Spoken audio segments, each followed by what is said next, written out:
Magandang hapon sa inyong lahat. Ito po si Herbert Curia, author promoter ng The Bible Evangelism. Kakibat ang ating pananalig sa ating banal na Panginoon Diyos, banal na Panginoon Kristo, at gabay ng kalingwanan ng Santa Maria, ay ating po ibinabahagi sa inyo ang mensahe ng ating banal na Panginoon Diyos. Ang tema ng mensahe ng ating banal na Panginoon Diyos ay pinagpala at pinoprotektahan ng Panginoon Diyos sa mga kababaihan mula sa ating banal na Panginoong Jesucristo. Ngayon po ibabasahin ko sa inyo mga mensahe ito mula po sa Bagong Tipan o mabuting balita ng pag-ahari ng ating banal na Panginoon Diyos sa pamamagitan ng banal na Panginoong Jesucristo. At ayon po dito kay Apostol San Lucas, Kabanata 1, talatang 26 at 28. Ito po ang mensahe.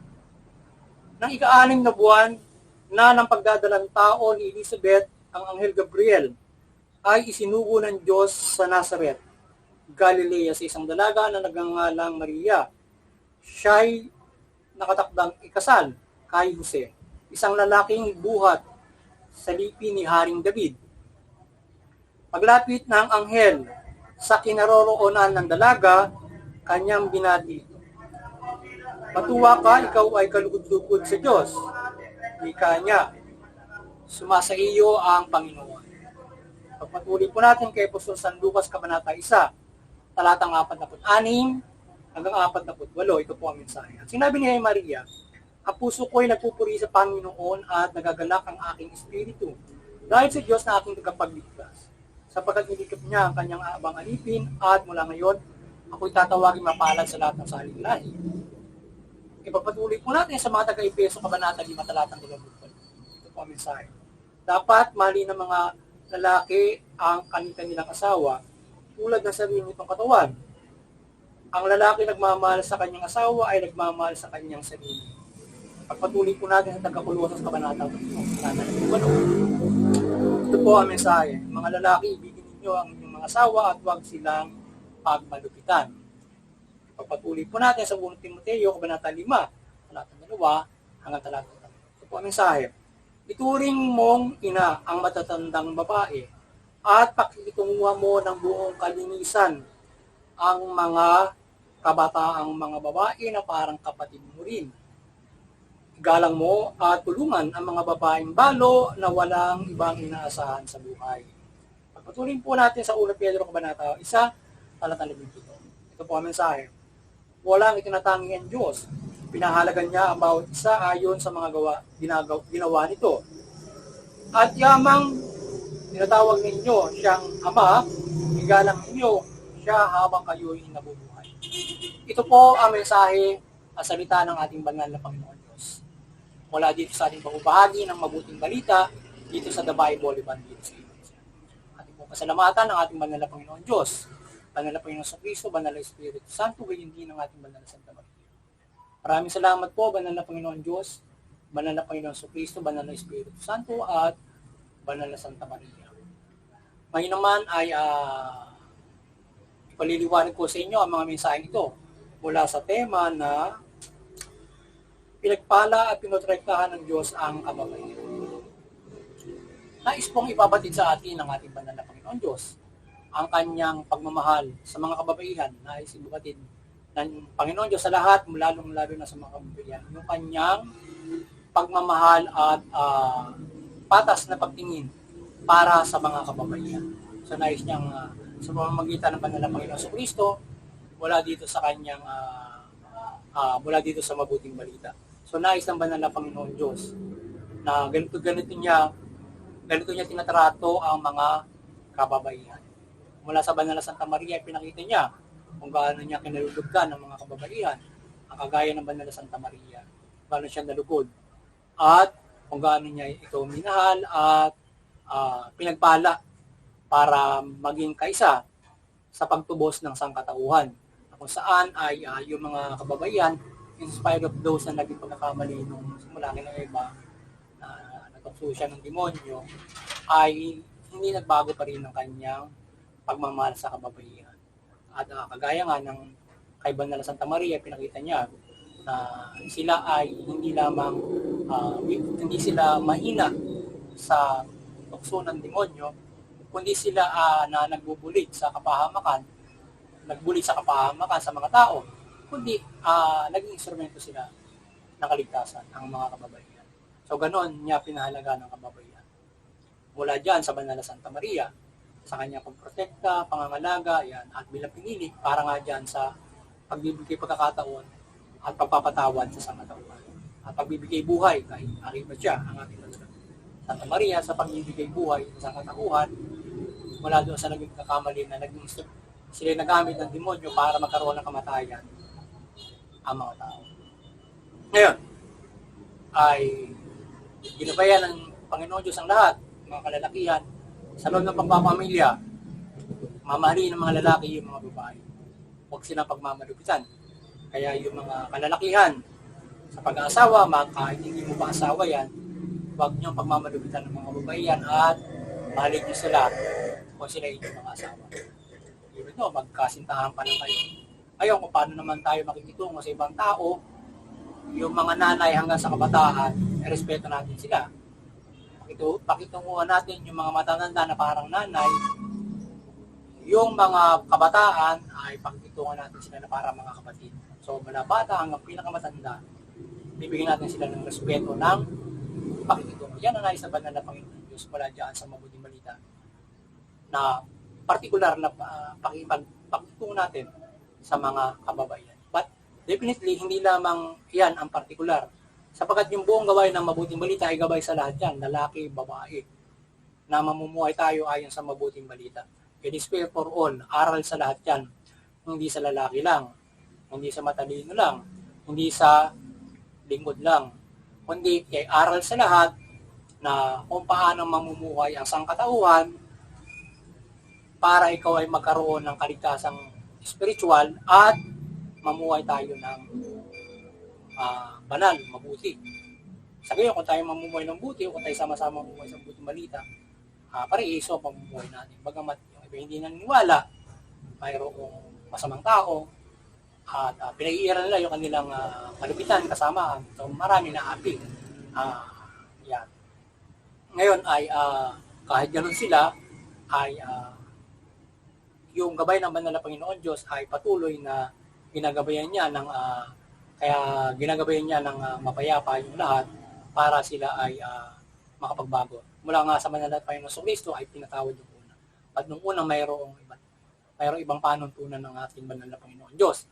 At nagawa nga niyang gunawin noon yung mga tao dahil nga sa pagkakasala. Ang sumunod lang sa kanya ay yung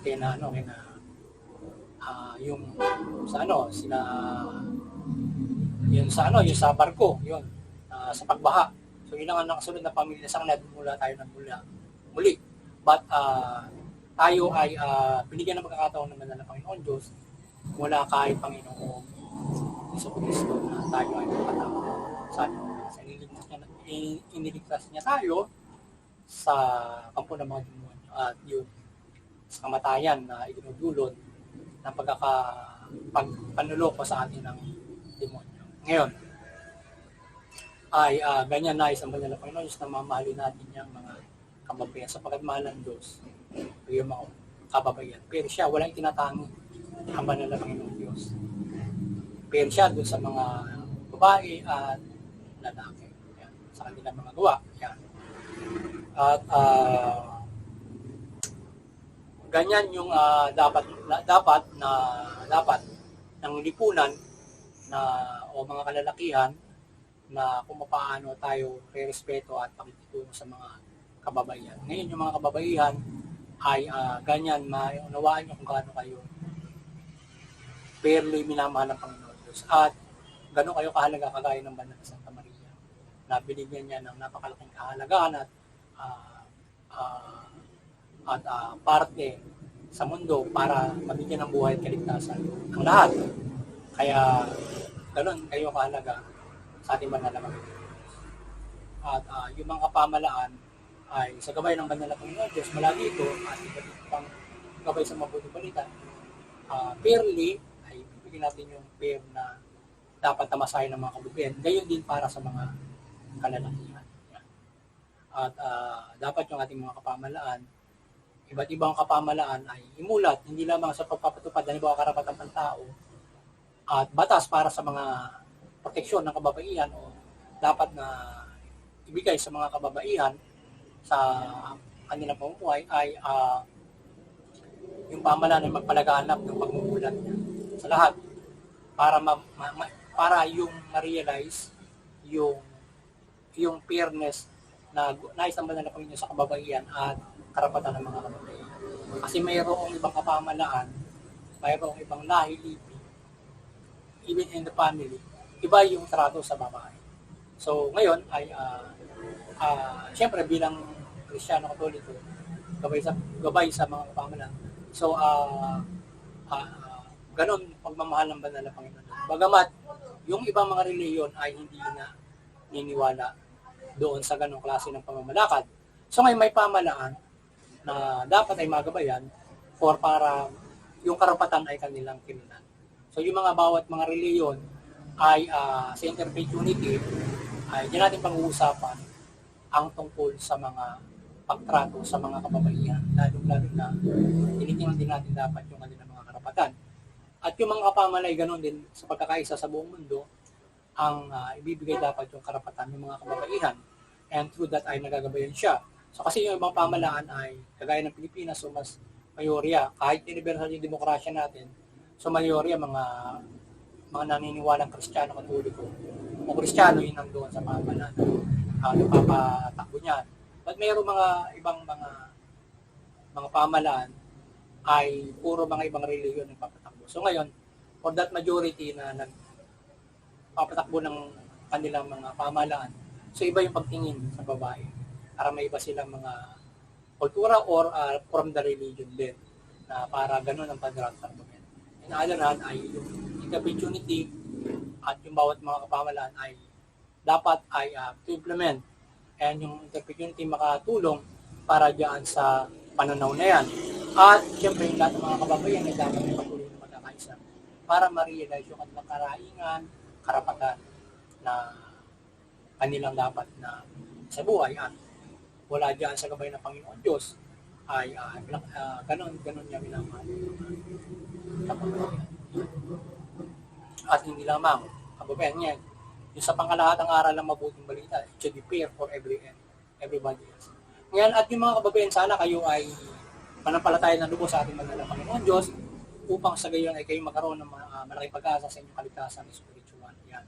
Yung mga kababaihan ay kayo ay yung mga kababaihan, kayo ay manampalataya parang sa Banal na Santa Maria. Isa sa mga particular ehemplo ang Banal na Santa Maria, paano natin parang nampalataya ng Panginoon sa hindi lang kundi ang Panginoon sa Kristo ang example natin sa lahat kung paano tayo magsasakripisyo o susunod in faith to God. So ganoon. So yun, at sana ay muli ay nagabayan na naman kayo ng the Bible evangelization sa inyong kaligtasang spiritual at magkaroon kayo ng malaking pag-asa sa inyong spiritual na paniniwala at practical na pamumuhay yan.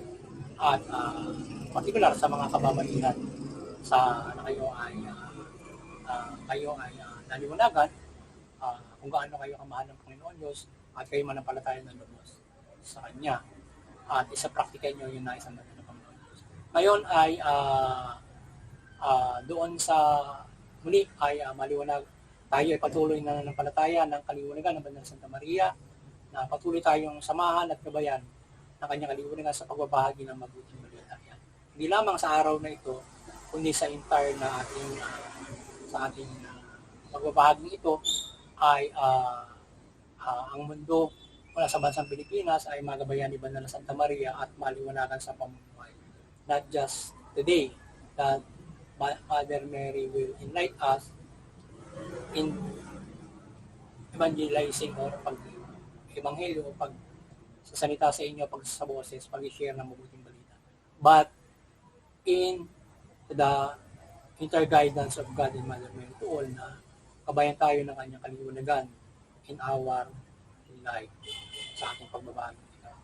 Not just today. At maliwanagan ang lahat at mula ba sa Pilipinas at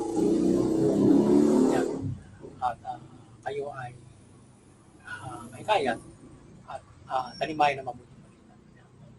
Yung sa interfaith unity, kayo ay patuloy na hinihikayat ng the Bible evangelizations sa pagkakaisa at pagpapairal at pag-unawa ng bawat nating mga reliyon at pagkakaroon ng pagkakaisa at pag-unawa at pagpapairal ng kapayapaan. At magabayan natin ang ating bawat pamilya, kapamalaan, bawat bansa, kakaisang mga bansa para diyan sa kapayapaan, pagkakaisa at maiwasan yung sigalutan, hindi pagkakaunawaan na uwi sa karahasan at maaaring digmaan. Labanan yan. May iwasan yan kung tayo makakaroon ng interfaith unity para hindi tayo nagkakaroon ng hidwaan sa mga religion. At muli doon sa CBCP and Vatican Church, patuloy kayong maliwanagin ni Bandar Santa Maria at patuloy nyong pagkaisahin. Patuloy nyong pagbuklurin ang sangkatauhan sa pananampalataya sa Panginoon sa Panginoon sa Kristo at mabuting balita. At sa ating munting kakayanan, patuloy natin inaasahan ng gabay ni Bandar Santa Maria, Panginoon Diyos, Panginoon sa Kristo, Banal na Espiritu Santo. Sa gabayan tayo ng kanyang iba't ibang pagmimilagro at kapangyarihan sa ating pag-ibanghelyo at paggabay partikular sa kapamalan. Hindi lang sa pangkalahatan, maging sa kapamalan. Gabayan tayo ng kanyang kapangyarihan sa ating pagbabahagi ito at yung kapamalan ay maramdaman ang gabay ng Panginoon Diyos sa kanyang kapangyarihan at paggabay niya ng kaliwanagan dito sa ating pag-ibanghelyo. Hindi lamang today, but pang-araw-araw natin pamumuhay na maliwanagan yung pamalaan at pagmilagroan ng ating banal na Panginoon Diyos, Panginoon sa Banal na Espiritu Santo sa kanilang mabuting pamamahala sa gawain ng mabuting balita.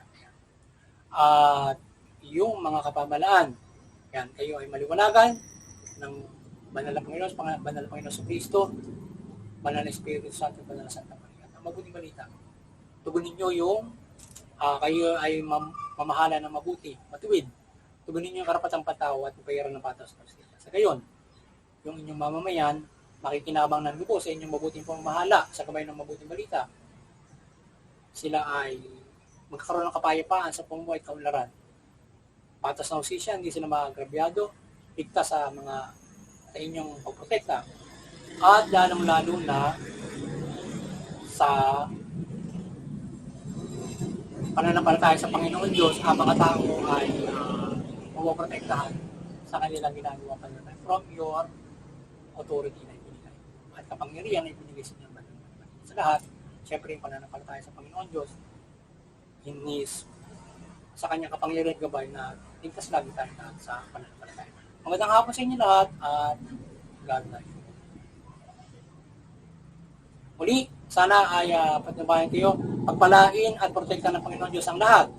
Sama-sama natin sa buhay ang mabuti.